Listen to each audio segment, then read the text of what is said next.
For today's video mga kamami, tara gawa naman tayo ng special Choco Nips Ice Candy. At ayan, ready na ang ating Choco Nips para balutin. Pinalamig ko na nga pala yan bago natin balutin. Yung gagamitin nga pala nating pambalot is 1 1/2 by 10 na plastic ice candy. At yung tatak nga is patok. Then yung ginamit ko naman pang takal is 1/3 cup.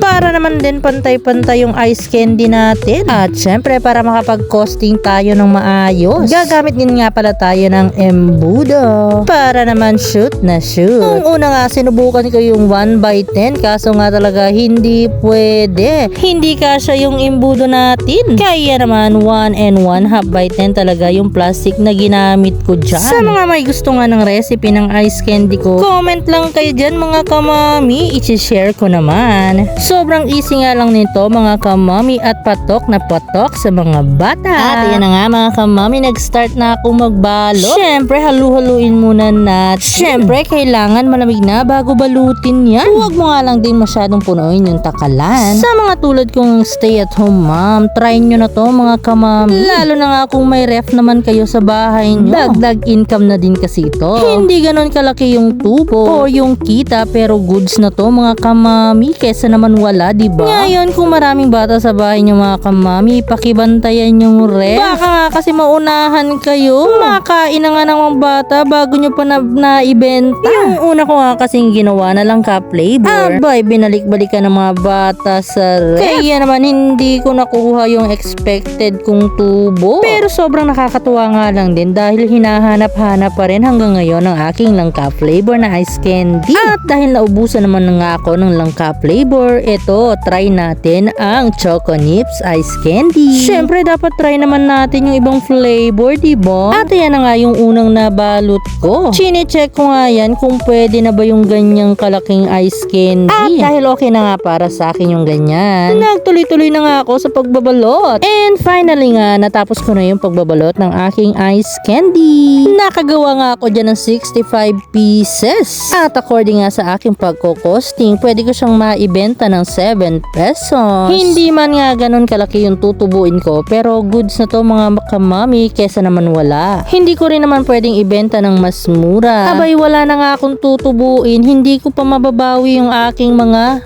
nagastos. At yun lang muna mga kamami. Bye-bye!